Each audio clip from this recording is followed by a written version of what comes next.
اگه تو هم مثل من تو سرورهای زندگی مجازی و رول پلی دادی، قطعا این چیزی که بهت میگم و با پوست و استخون تجربهش کردی.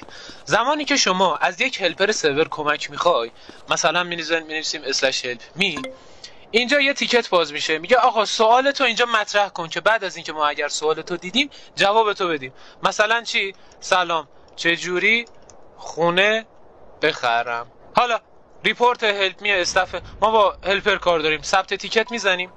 حالا کاری نداریم، بماند که اون هلپر زیر 5 ثانیه فقط برای اینکه اکتیویتیش پر بشه سریعا تیکت ما رو باز میکنه. نگاه حلال زاده هم هست. وقتی تیکتو باز میکنه اون نوشته به تخمشه و مینویسه درود جان. درود و کیر خر. اون مصنوع برای امیننی جندت ننوشتم که اونجا بنویسی درود جان. اسکریپتر کسکش، اونر ولد زنا، فاندر دیوس کیری. وقتی که میبینی ولفر تخمید اون مستر کیری منو نمیخونه، چرا اینو اضافه کردی؟